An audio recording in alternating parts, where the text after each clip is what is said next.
Let's get started. Story number 1. It was a night like any other when I moved into that old, rundown house on the edge of town. My new job in a small rural town had taken me away from the city, and after a week of staying at a motel, I figured it was time to settle into a place of my own. The house I found wasn't anything special, nothing grand, just a basic 2-story house with peeling paint and an overgrown yard. It seemed like the perfect, quiet spot to start fresh. The first night was uneventful, at least on the surface. The house creaked and groaned as old houses do, and there was a musty, stale smell in the air, but nothing out of the ordinary. I went to bed early, exhausted from the long drive and the chaos of unpacking. But when I woke up in the middle of the night, I couldn't shake the feeling that something wasn't right. I couldn't put my finger on it. It was a sensation that crawled under my skin, a tingling discomfort that I could feel in every corner of the house. I told myself it was nothing, just nerves. After all, I was in a new place, and the unfamiliarity always feels strange at first. But that night, as I tried to go back to sleep, I began to hear things. Soft scraping noises, almost like nails dragging across the floorboards. I sat up in bed, my heart pounding in my chest. My eyes darted around the room, but everything was still. No shadows shifting, no movement, just silence. I figured it was just the house settling, the typical noises old houses make when they're left alone for too long. Still, I couldn't shake the feeling of being watched, of something lurking just beyond the veil of sleep. I tried to ignore it, turning over and wrapping myself in the thick blanket, hoping it would pass. It didn't. The noise came again, this time louder, closer, scraping, dragging. It wasn't the house settling. This was deliberate, like something or someone was moving in the dark. I shot out of bed and grabbed the flashlight on the nightstand, my hands shaking as I clicked it on. The beam cut through the darkness, illuminating the corners of the room. Nothing, no shadows, no movements. I convinced myself it was my imagination running wild, the stress of moving and adjusting to a new life. I went back to bed, but sleep never came. The next morning, I chalked it up to an overactive mind, trying to push the weirdness of the night behind me. But that afternoon, as I was unpacking in the living room, I noticed something strange. The doors in the house were all slightly ajar, too slightly. It was as if someone had opened them just a crack and then stopped. I hadn't noticed it when I first moved in, but now I couldn't ignore it. Each door was the same, not wide open, but not closed all the way either. I thought it was odd, but didn't think too much of it. Maybe the previous tenants had left in a rush, leaving things half-finished. I moved on, setting up the kitchen and trying to make the place feel more like home. That night, I decided to lock all the doors, just in case. I didn't know why I felt the need to do it, something instinctual, I suppose. But as I locked each door and turned off the lights, a strange unease crept back into my chest. I turned in early again, hoping to get some rest. I had almost drifted off to sleep when I heard it again. That sound. The scraping, the dragging. It was louder this time, closer. It seemed to come from the hallway right outside my bedroom door. I froze. The air grew thick with tension. My heart thudded in my chest. I knew I couldn't ignore it anymore. I grabbed the flashlight again, my hand trembling as I slowly crept to the door. I took a deep breath and opened it a crack, the beam of light cutting into the dark hallway. I didn't see anything at first, just the empty space stretching down to the staircase. But then I heard it. A soft, rasping breath. I snapped the door open wide and aimed the light down the hall. There was nothing. No one. But the feeling of being watched was overwhelming. I stood there for a moment, trying to calm myself, trying to reason through the fear. My rational mind told me it was nothing, just nerves, maybe the house playing tricks on me. But deep down, I knew it wasn't. Something was wrong. The next few days passed in a blur of unpacking and work, but the strange occurrences didn't stop. Every night, I heard the scraping noise. It was always the same, slow, deliberate, like something was crawling along the floor. Sometimes it was followed by whispers, soft, unintelligible murmurs that echoed in the dark corners of the house. And then, as if to remind me it was real, the doors would be open again, just a crack. I became increasingly paranoid. I checked all the doors, all the windows, every night before going to bed, but no matter what I did, the noises wouldn't stop. I tried to convince myself it was the house settling, the wind, anything to explain it, but nothing made sense. One night, I decided I couldn't take it anymore. I was exhausted from lack of sleep, my mind spinning with the relentless terror of what was happening in that house. I had to know what was going on. I had to find out what was making those noises. I waited, flashlight in hand, sitting in the dark silence of my room. I didn't dare make a sound, listening intently. And then, just like clockwork, I heard it. The scraping. This time, it was closer than ever before. Right outside my door. My breath caught in my throat as I slowly crept toward the door, the beam of light shaking as I reached for the handle. I swung the door open in one swift motion and shone the flashlight down the hallway. Nothing. I stepped out into the hall, the silence now almost deafening. The scraping had stopped, the doors were closed, everything still. But I knew what I'd heard. It was too real to be my imagination. I continued down the hall, shining the light around every corner, every nook, every crevice. There was no sign of anything unusual, no sign of anything at all. But then, as I passed the stairs leading up to the attic, I froze. The attic door was ajar. I hadn't opened it. No one had. My stomach dropped. Something told me not to go up there, but I couldn't ignore the feeling that it was somehow connected to whatever was happening in the house. With a deep breath, I took the first step toward the attic. The staircase creaked under my weight as I ascended, each step sounding louder than the last. The door at the top of the stairs creaked open as I approached, revealing the pitch-black attic. I shone the flashlight inside, but the beam didn't reveal anything unusual, just old boxes and forgotten junk covered in dust. I was about to turn away when I saw it. A small dusty mirror, half hidden beneath a pile of blankets in the corner. It was cracked, its surface covered in grime, but something about it caught my attention, something that made my heart race. I reached for the mirror, my fingers trembling as I lifted it out of the pile. As soon as I held it up, I felt a sharp chill in the air. The flashlight flickered, and for a split second, I thought I saw something in the reflection. A shadow, a figure standing just behind me. I spun around, but the attic was empty.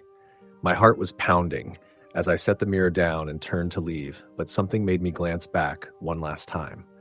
The reflection in the mirror was no longer mine. It was a dark figure, tall and thin, standing right behind me. I turned, but again, there was nothing there. I couldn't move.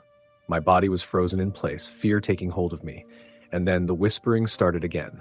Low, guttural, almost like chanting. I couldn't understand the words, but they filled the attic, vibrating in my chest. I ran. I didn't stop to look back, just bolted down the stairs, through the hall, and out the front door. The night air hit me like a slap in the face, and I didn't stop running until I reached the street. I had no idea what had happened, but I knew one thing for sure. I could never go back to that house. The police didn't find anything unusual when they investigated. No signs of break-ins, no hidden rooms. They thought I was just a paranoid young man who'd moved to a lonely town and gotten too wrapped up in his own fears. But I knew what I saw, and I knew what I heard. I never went back to that house, and I haven't been able to shake the feeling that something followed me that night. Something dark, something that doesn't belong in this world. Story the end. Story number 2. It was the kind of summer evening that felt like the air was holding its breath. The small town of Harrow Hill was a place that felt as though time had forgotten it. Set in the rural countryside, it had a population that never seemed to grow or shrink. The houses were old, the streets empty, and the land seemed untouched by modern life.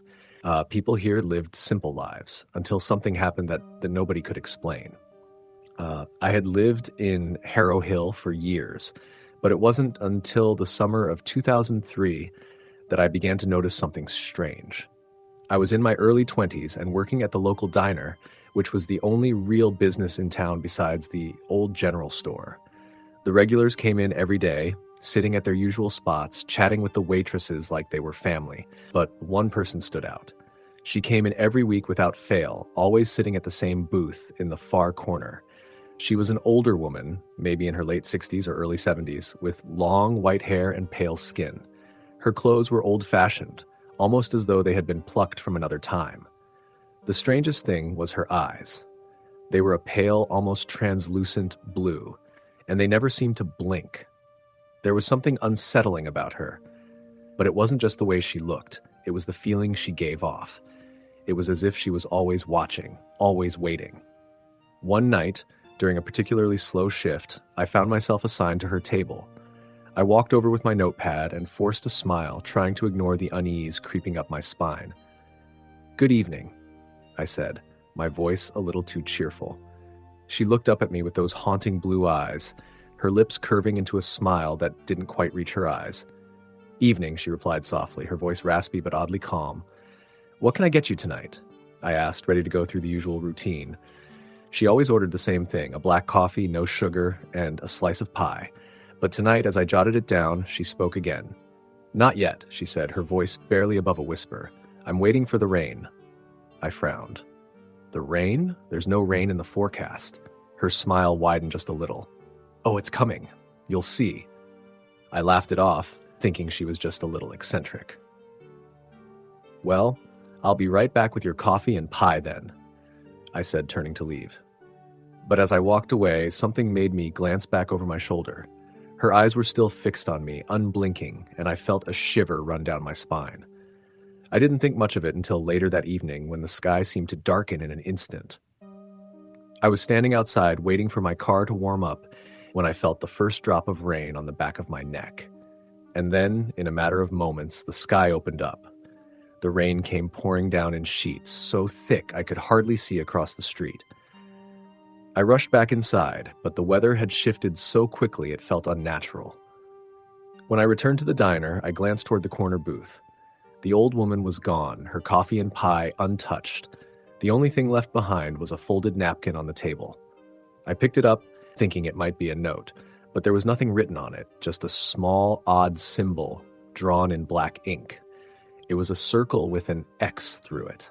I didn't think much about it at the time, but the next few weeks were when things started to get really strange.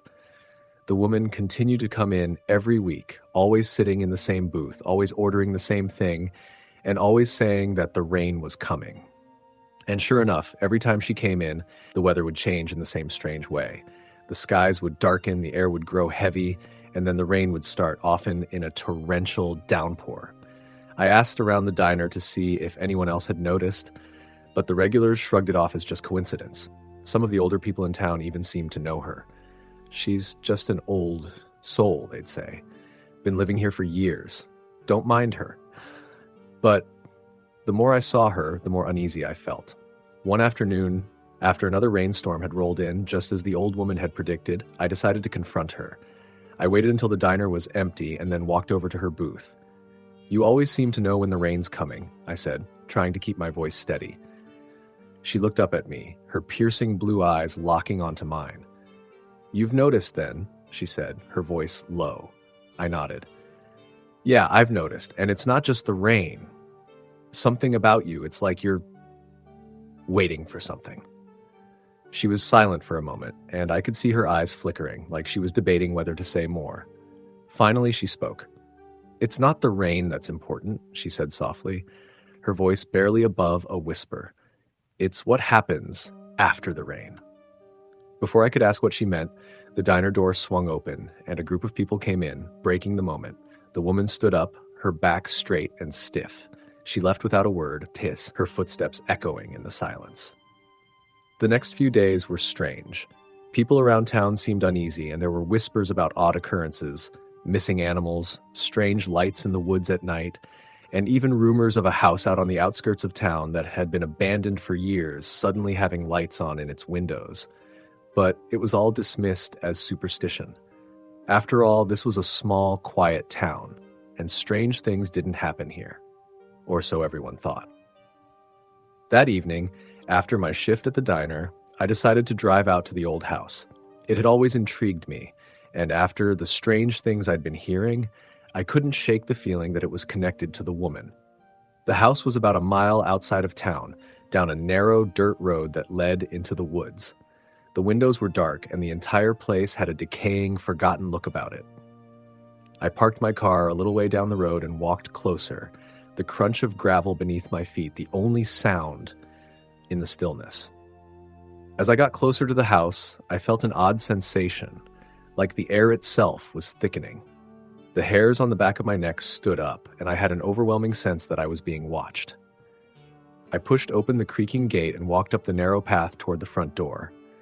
The closer I got, the stronger the feeling became, like something was pulling me in. I reached out to touch the doorknob, but as soon as my fingers brushed it, a voice rang out from behind me. "Leave. It's not safe." I spun around, my heart racing, but no one was there. The voice had been so clear, so real. I took a few steps back, my eyes scanning the area, but there was nothing. I turned and ran, not looking back until I was safely inside my car. The feeling of being watched never left, and for the first time in my life, I felt like I had narrowly avoided something terrible. The next morning, I returned to the diner, still shaken from the night before. I wasn't sure what I was expecting, but I wasn't prepared to find the woman there, sitting in her usual booth, looking more serene than ever. She smiled when she saw me, but this time there was something different in her eyes. A knowing, almost predatory glint. "You shouldn't have gone there," she said softly. My stomach churned. "What do you mean?" Her smile widened. "The house? It's part of it. You're not the first to be curious." I took a step back, my breath catching in my throat. "What's going on here? What are you waiting for?" She didn't answer me directly. Instead, she stood up, leaving a single napkin on the table, and walked out of the diner. I stared at the napkin, but this time it wasn't just a symbol. It was a map, a rough sketch of the town with the old house circled in red ink. That afternoon, the skies began to darken, and the rain came again. Story the end. Story number 3. I had always been a skeptic when it came to anything supernatural. I didn't believe in ghosts, spirits, or anything that went bump in the night. I thought that if I couldn't see it, touch it, or explain it with science, then it simply didn't exist. I had always laughed off stories from friends or relatives who swore they had witnessed something unexplainable. But all that changed when I moved into the old house on Oak Street. The house had been on the market for months. It was a small 2-story building with overgrown ivy clinging to its brick exterior. The windows were dark and dusty, and the front porch was sagging slightly. It had a strange yet charming air about it. The realtor mentioned that it had been vacant for a while, but no one could quite explain why it had been so difficult to sell. I didn't think much of it. I was simply looking for a new place to live after a messy breakup, and the price was right. I moved in during late fall. The air was crisp, and the leaves in the yard were just starting to turn yellow. The house needed a lot of work. New paint, repairs on the roof, and of course, cleaning. The previous owners had left it in a bit of a state, but it wasn't anything I couldn't handle. For the first few days, everything seemed fine. I spent my time unpacking and getting the place in order. It felt good to be away from everything. To have some time alone to figure things out. But as the days went by, strange things began happening. It started with small noises, creaks and groans, things shifting around in the house as if it were settling. At first, I attributed it to the age of the house. It was, after all, over a century old. The floors were uneven, the pipes rattled, and the heating system was on its last legs. But then I started hearing other things. Sometimes at night, I would hear soft whispers in the hallways. I would chalk it up to the wind, the house groaning under the weight of its age. But the whispers weren't like the wind. They were distinct, like someone was talking just out of earshot. I'd freeze, straining my ears to listen, but the moment I tried to focus on them, they would stop. It wasn't just the noises that unsettled me. There was an odd chill in the air, even when the heat was on full blast. I would wrap myself in blankets at night, trying to ignore the cold drafts that seemed to come from nowhere. The windows were sealed tight, and yet the chill persisted. It wasn't until I noticed that the temperature would fluctuate in certain rooms that I started to wonder if there was something more to it. One evening, I was sitting in the living room reading a book when I heard it, clear as day. A knock at the door. I stood up, wondering who would be visiting at this hour. I didn't know anyone in the neighborhood yet, so I was surprised to hear someone at the door. I went over to the entryway, opened the door, and found no one standing outside. I looked around the porch, but there was nothing, just the empty street. I assumed it was a prank, or maybe a mistake, but I couldn't shake the feeling that something was off. That night, I lay in bed, unable to sleep.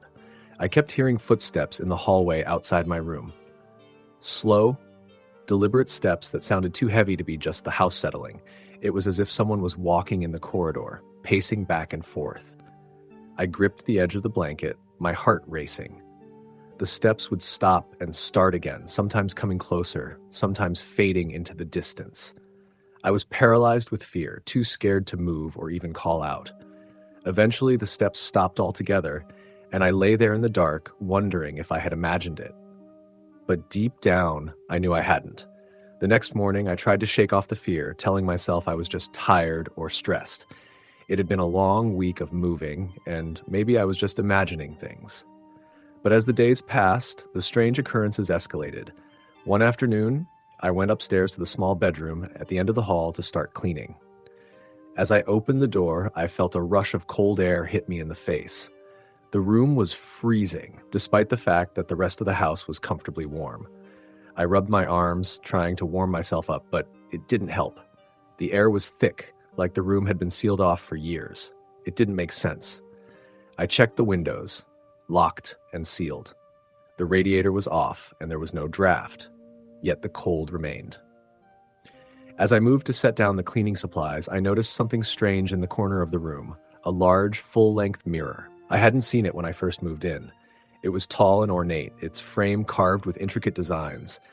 It looked old, like it had been there for decades. I stepped closer, inspecting it, and as I did, I saw something that made my blood run cold. For a brief moment, I thought I saw a figure reflected in the glass, someone standing behind me, just out of sight. I whipped around, but there was no one there. My heart raced as I looked back at the mirror. I thought it must have been a trick of the light, or maybe my eyes playing tricks on me. But the unease settled in my gut. I stepped away from the mirror, leaving the room and shutting the door behind me. I tried to tell myself it was nothing, but the image of the figure in the reflection stayed with me. That night, the whispers returned, louder than before. This time, they seemed to be coming from the attic. I had never been up there. The attic was dusty and inaccessible, with a rickety ladder leading up to it. I'd always planned to clean it out, but I hadn't gotten around to it yet. The whispers grew more insistent, like a conversation happening just above my head. I didn't want to go up there, but the noise was unbearable. I grabbed a flashlight and slowly made my way to the attic door. As I climbed the ladder, the air grew colder, and I felt an overwhelming sense of dread. The door to the attic was cracked open, and as I pushed it the rest of the way, the flashlight revealed a scene that made my stomach churn. The attic was filled with old furniture, piles of forgotten belongings, and dusty boxes. But it wasn't just the mess that unsettled me. There, in the center of the room, was an old rocking chair. It was sitting still, but there was an unmistakable mark in the dust surrounding it, as though something had recently moved it. I shone the flashlight around the room, and that's when I saw it, the mirror. It was identical to the one I had seen in the bedroom, only much older. Its frame was worn and chipped, and the glass was covered with a layer of grime. I approached it cautiously, but as I reached for it, a sudden gust of cold wind blew through the attic, causing the rocking chair to creak. The light flickered, and I could have sworn I heard a voice. A whisper, so faint that it could have been a figment of my imagination. But there was something else, something dark and foreboding that made my skin crawl. Before I could process what was happening, the door slammed shut behind me. I turned around in a panic, trying to open it, but it wouldn't budge. The temperature in the attic dropped drastically, and the whispers grew louder, more frantic. My breathing became shallow, my heart racing. I frantically tried to turn the knob, but it was stuck.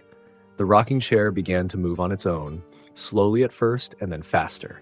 The sound of the creaking filled the air, echoing in my ears. In that moment, I knew I wasn't alone. With all my strength, I shoved against the door and it finally gave way.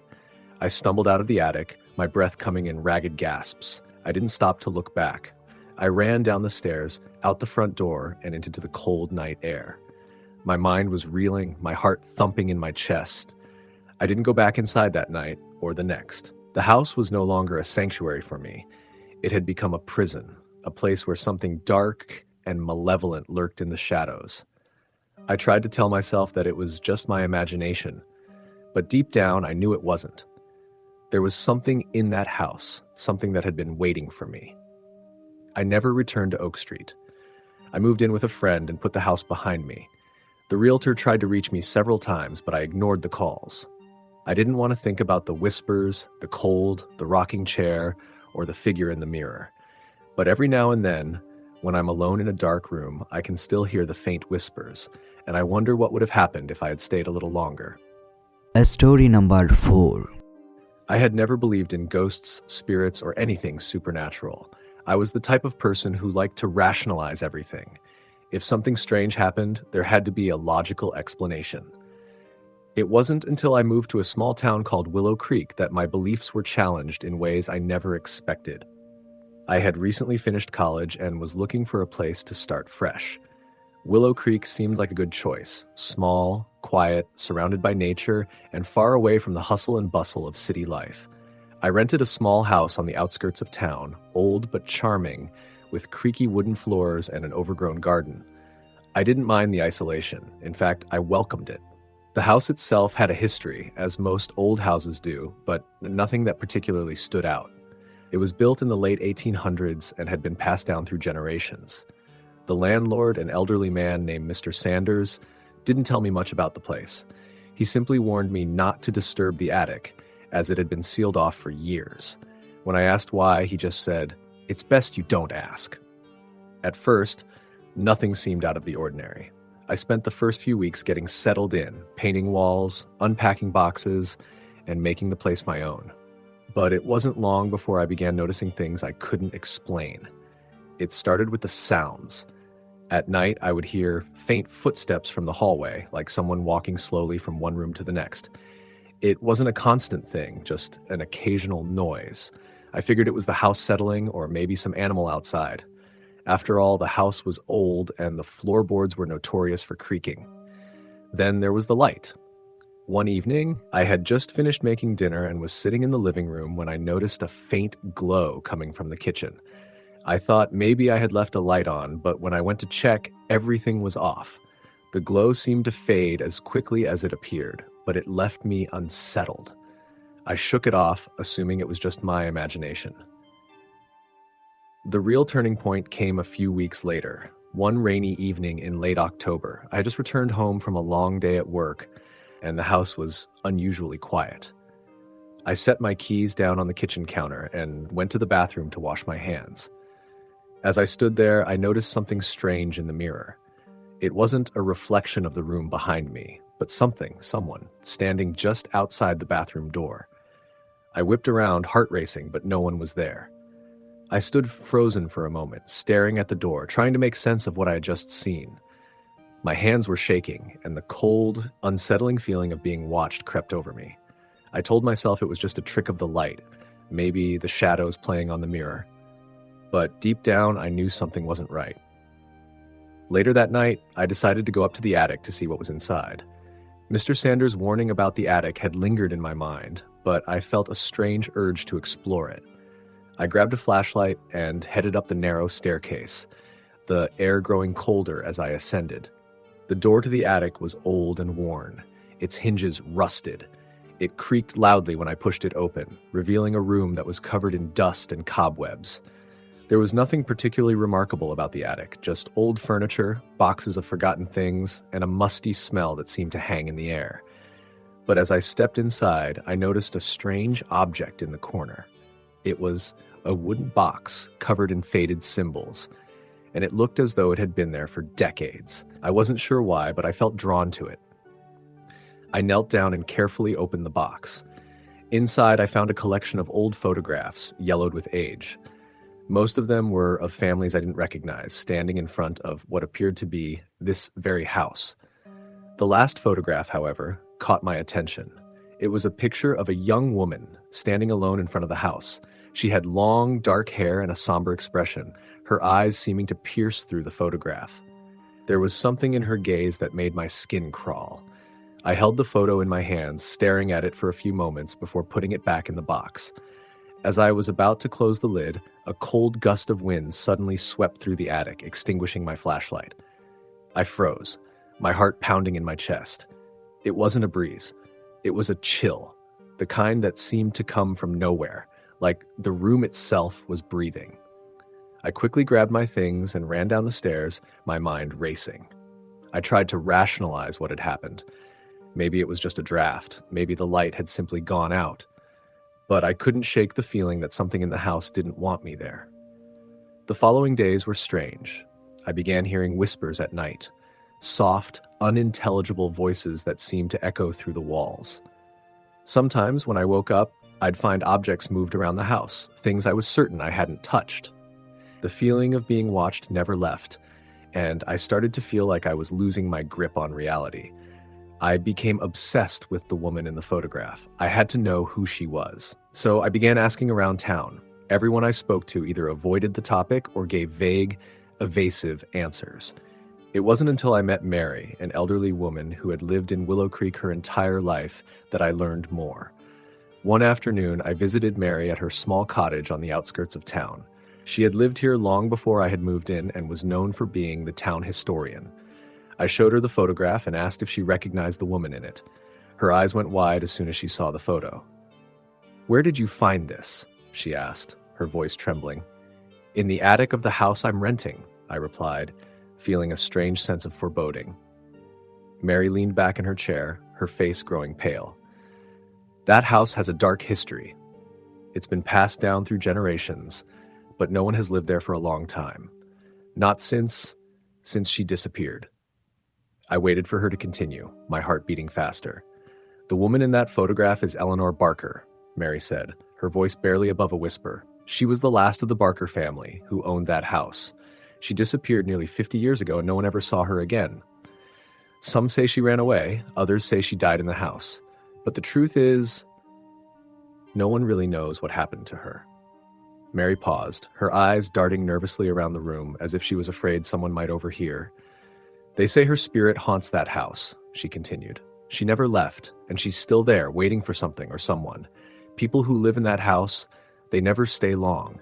They either leave or..." She stopped herself, eyes wide in fear. "Or what?" I asked, my voice tight with anxiety. Mary's face grew even more pale, and she clasped her hands together as if trying to hold herself steady. "Or they disappear, just like Eleanor. The house has a way of pulling people in. I don't know how or why, but once you're in, it's like the house takes hold of you." My blood ran cold. "What do you mean? How do you know this?" Mary looked at me, her eyes full of sorrow and fear. "Because I was the one who found her body." I stared at her, too shocked to speak. "I was just a girl at the time," she continued. "I used to play near the house, and one day I found Eleanor lying in the yard, her body cold and lifeless. It was like she had just given up. The doctors said it was heart failure, but I know better now. The house had taken her, just like it takes everyone else who stays there too long." I didn't know what to say. I could feel the weight of her words pressing down on me. "I'm telling you this because you need to leave," Mary said urgently. "You have to get out of that house before it's too late." But it was already too late for me. Story the end. Story number 5. When I was 15, my parents divorced, and my mother and I moved to a small, quiet town in upstate New York. She found us an old house on the edge of the woods, the kind of place that looked like it had been lived in for generations. It had creaky wooden floors, a stone fireplace, and an attic that no one had used in years. The house was cheap, and my mother, recently single, working 2 jobs, saw it as a fresh start. But from the first night, I knew something was wrong. The air inside felt thick, heavy, like the walls were pressing in. The house had a strange smell, not quite mold, but something stale, like dust that had never been disturbed. And then there were the noises. At first, I thought it was just the house settling, but the sounds weren't random. There was a pattern to them. Light, dragging footsteps in the hallway at night, a soft tapping at my bedroom window, even though my room was on the 2nd floor. Sometimes I would hear something shifting in the attic, a slow, deliberate movement, like someone crawling. My mother didn't notice anything. She worked late and came home exhausted, barely making it through dinner before falling asleep on the couch. I didn't want to scare her, so I kept everything to myself. Then I started seeing the girl. It began as a reflection. One night, as I was brushing my teeth, I caught a glimpse of something in the mirror. a figure standing just behind me in the doorway. I turned, heart pounding, but the hallway was empty. I convinced myself it was a trick of the light, but it kept happening. Sometimes I would see her in the window's reflection when I was getting ready for school, just a shadowy outline behind me. Other times I'd catch a flicker of movement in my peripheral vision, but when I turned, there was nothing. One night, I woke up to the sound of someone whispering. It was faint, almost like the wind, but I could hear words. I couldn't make them out at first, but as I strained to listen, I realized they were coming from the closet. The door was cracked open. A deep chill ran through me. I squeezed my eyes shut, pulling the blanket over my head. The whispering stopped, and for a few moments, there was silence. Then, the door creaked. I didn't move. I barely breathed. The next morning, the closet door was wide open. I told myself I had imagined it. Sleep paralysis, maybe. But that night, I locked the closet door before going to bed. At 3:14 a.m., I woke up again. The whispering was back. I reached for my phone to turn on the flashlight, but before I could, I heard the lock click. My blood turned to ice. I stared in horror as the closet door slowly swung open, revealing nothing but darkness. My breath came in short, panicked bursts, and then I saw her. A girl, no older than 10, crouched in the darkness of my closet. Her eyes were too large, her mouth stretched into an unnatural, open-mouthed grin. Her skin was pale, almost translucent, and her fingers, too long, too thin, gripped the edge of the door. I couldn't move. She tilted her head, her black eyes locked onto mine. Then she whispered, "He's coming." I screamed. My mother burst into my room, turning on the light. The closet was empty. I sobbed, telling her what I saw, but she held me and told me it was just a nightmare, that the stress of the move, the divorce, was making me imagine things. But I knew what I saw. The next day, I searched the house. Something inside me told me to check the attic. The ladder leading up to it was old, covered in dust, like it hadn't been used in decades. But as I climbed, my stomach twisted into knots. The attic was small, filled with boxes of old newspapers, broken furniture, and a musty smell that made my throat itch. I moved cautiously, scanning the dim space with my phone's flashlight. Then I saw it, a small rotting wooden door at the back of the attic. It was too small for an adult to fit through, but it looked just big enough for a child. My hands trembled as I reached for the handle. It was ice cold. I pulled it open. Inside was a tiny space, barely the size of a closet. The walls were covered in scratches, deep, frantic marks, and in the center of the floor was a small, filthy mattress. My heart pounded as I stepped closer. That's when I noticed the writing, scrawled across the walls in what looked like faded red paint. At least, I hoped it was paint. Were the words, "He's coming, he's coming, he's coming." I staggered back, a wave of nausea hitting me.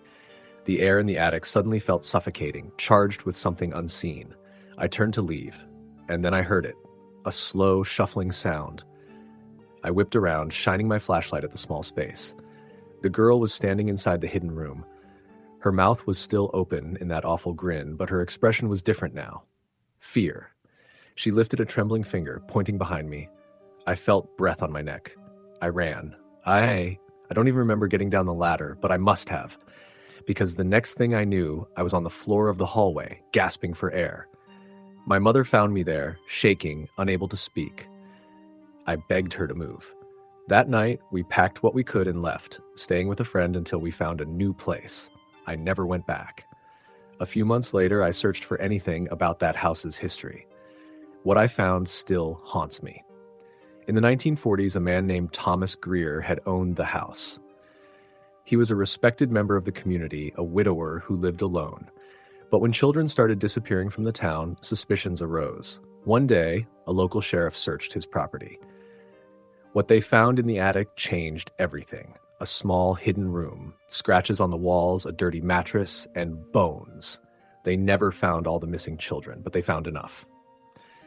Greer was arrested, but before he could be sentenced, he hanged himself in his cell. His last words were written in his own blood on the wall of his cell. "He's coming."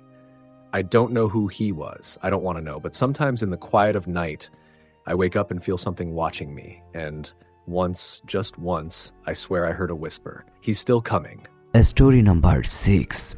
I never believed in the supernatural. Ghost stories were just that, stories. I prided myself on logic, on science, on the understanding that there was always a rational explanation. But some things defy reason. Some things leave a mark on you that no amount of logic can erase. In the summer of 2013, I took a job as a night security guard for a construction site on the outskirts of a small town in Pennsylvania. The site was an abandoned hospital, originally built in the early 1900s, now being converted into a modern apartment complex. It had been vacant for years, left to decay. I was warned about the place before I even started. The other guards, the ones who had quit before me, told me the building was wrong. They didn't elaborate, and I didn't press them for details. I assumed they were just spooked by working the graveyard shift in an old, crumbling building. My job was simple: patrol the building, make sure no vandals or squatters got in, and report anything suspicious. The first few nights were uneventful. The place was unsettling. Sure, the long empty hallways, the peeling wallpaper, the occasional scurrying of rats in the walls, but there was nothing that couldn't be explained. Then, on my fifth night, I started hearing the voices. It began as a faint murmur, distant, like someone whispering in another room. I would hear it as I made my rounds, but every time I stopped to listen, the sound would vanish. I tried to convince myself it was just the wind or maybe the old pipes settling. Then, the laughter started. It was soft, childlike, echoing through the empty halls. The first time I heard it, I thought I was imagining things. But as the nights went on, it grew louder. One night, as I passed what used to be the pediatric wing, I heard it again, laughter clear as day coming from inside one of the rooms. I stopped. My flashlight beam trembled slightly as I aimed it into the open doorway. The room was empty. Then, a single sound, a giggle, right behind me. I spun around, my heart hammering against my ribs, but there was nothing there, just the long, dark hallway stretching into the shadows. That was the first time I felt it, the presence. It's hard to explain, but if you've ever had someone stand too close behind you, close enough that you can feel the warmth of their breath on your neck, then you know the feeling. I wasn't alone. I should have quit that night, but I stayed. The next night, the whispers returned, but now they were closer. No longer distant echoes. They were right there, just beyond my flashlight's reach. I walked faster. Then, at exactly 3:12 a.m., my radio crackled to life. Static. Then, "Help me." The voice was small, weak, like a child barely able to speak. I froze. "Help me," it repeated. I lifted my radio with shaking hands. Who is this? Silence. I tried to rationalize it. Maybe someone was playing a prank. Maybe the frequency had picked up interference. Then something moved in the darkness ahead of me. A shadow, small, barely 4 feet tall. I aimed my flashlight down the hall. Nothing. I turned and walked. Ran back to the security office, but locking the door behind me. The next morning, I told my supervisor what had happened. He sighed and rubbed his temples like he had heard it all before. Then he asked me if I wanted to quit. I should have, but I needed the money. That night, I brought a gun. It wasn't company policy, but I didn't care.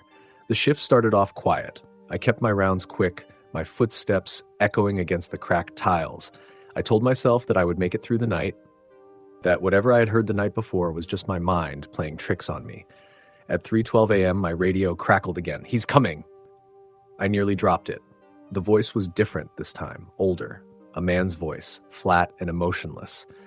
Then, the lights went out. I was plunged into darkness, my only source of light the weak beam of my flashlight. And then I heard them. Footsteps. Slow. Heavy. They came from the end of the hallway, steady, deliberate. I raised my flashlight. A figure stood there. Tall. Motionless. Dressed in what looked like a hospital gown, its head tilted at an unnatural angle. I stepped back, gripping my gun. "Who's there?" No response. Then it moved. Fast. I turned and ran. I don't remember how I got out of the building, only that one moment I was in the hallway, and the next I was outside, gasping for breath in the cold night air. I quit the next day. I never went back.